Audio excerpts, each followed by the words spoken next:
Assalamualaikum warahmatullahi wabarakatuh. Salam sejahtera untuk kita bersama.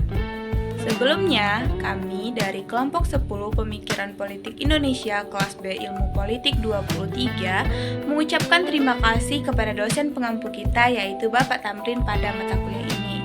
Selanjutnya, kami dari kelompok 10 yang mana mendiskusikan tentang materi pemikiran politik Kiai Haji Abdurrahman Wahid atau yang biasa kita kenal dengan Gus Dur, yang mana saya sendiri Yola Nabila Faipi dengan nomor NIM 2310831006 yang pada kesempatan kali ini berkesempatan menjadi moderator dalam sesi diskusi. Selanjutnya akan dilanjutkan oleh pemaparan materi oleh teman-teman saya. Kepada teman-teman saya dipersilahkan.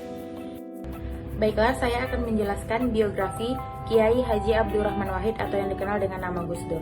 Gus Dur lahir di Jombang, Jawa Timur pada tanggal 7 September 1940. Ia merupakan seorang politikus Indonesia dan pemimpin agama Islam yang menjabat menjadi Presiden Indonesia yang keempat melalui pemilihan umum pada tahun 1999 sampai tahun 2001. Gus Dur juga dikenal sebagai tokoh pendiri Partai PKB. Sekian dari saya kembalikan kepada moderator.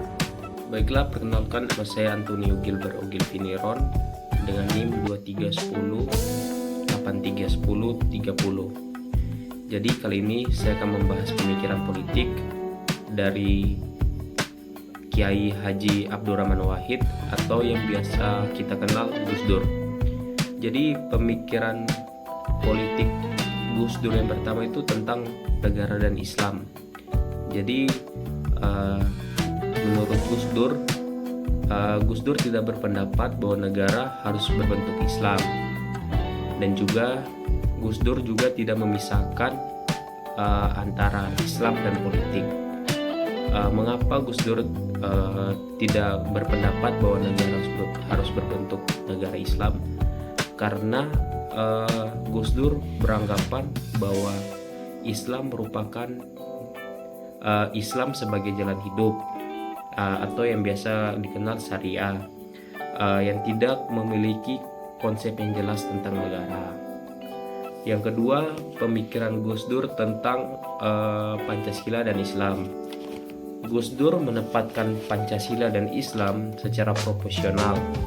Pancasila merupakan landasan konstitusional negara, sementara Islam adalah akidah kehidupan masyarakat. Dan menurut Gus Dur, Pancasila tidak dapat menggantikan akidah, tetapi Pancasila akan menjadi penjamin bagi kehidupan Islam itu sendiri.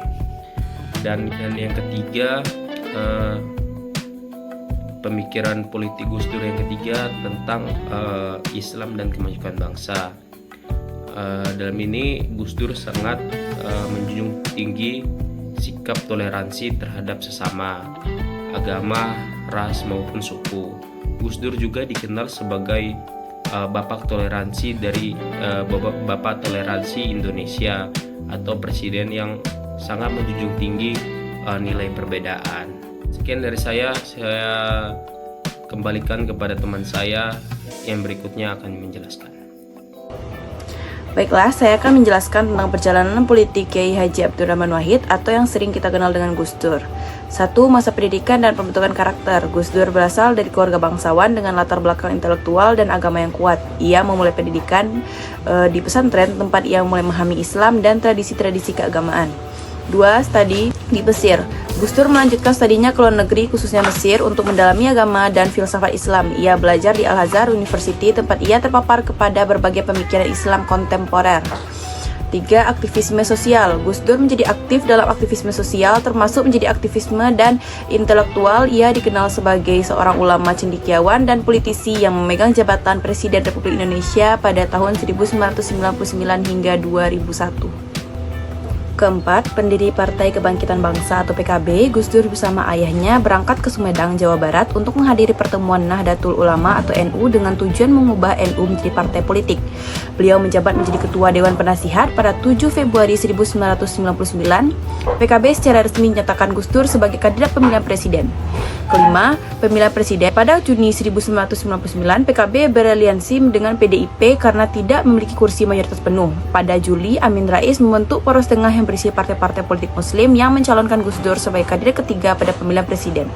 Pada 7 Oktober 1999, Gus Dur secara resmi dinyatakan sebagai calon presiden oleh Poros Tengah. Pada 19 Oktober 1999, MPR menolak pidato pertanggungjawaban Habibie dan ia mundur dari pemilihan presiden. Akbar Tanjung, Ketua Golkar dan Ketua DPR menyatakan Golkar akan mendukung Gus Dur. Perjalanan sejarah menuju kepresidenan RI, Abdurrahman Wahid kemudian terpilih sebagai Presiden Indonesia keempat dengan suara 373, sedangkan Megawati hanya 313 suara. Sebagai Presiden ke Indonesia yang keempat, Gus Dur menjadi figur perekat berbagai komponen bangsa yang saat itu sedang terkoyak. Terima kasih. Baik, Assalamualaikum warahmatullahi wabarakatuh. Perkenalkan, nama saya Michael Agus Riyandi dengan NIM 2310831008.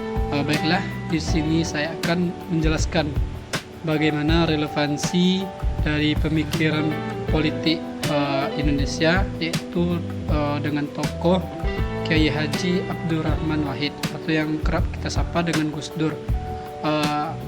Relevansinya pada zaman sekarang yaitu bahwasannya Gus Dur ataupun Kiai Haji Abdurrahman Wahid menekankan bahwasannya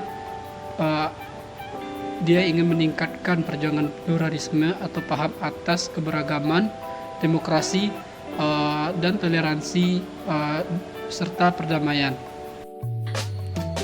Baiklah, terima kasih kepada teman-teman yang sudah memaparkan hasil diskusi kelompok kami terkait pemikiran politik Kiai Haji Abdurrahman Wahid. Dapat kita simpulkan bahwasannya pemikiran politik Gus Dur atau Kiai Haji Abdurrahman Wahid masih memiliki dampak hingga sekarang, yaitu Kiai Haji Abdurrahman Wahid tidak ingin menjadikan Islam sebagai normatif di negara Indonesia, melainkan hanya menjadikan Islam substansi yang tidak melulu membicarakan tentang Islam, tetapi hanya melihat Islam dari sudut pandang perilaku serta norma-norma pencerminan perilaku sehari-hari. Sekian dari kami kelompok 10.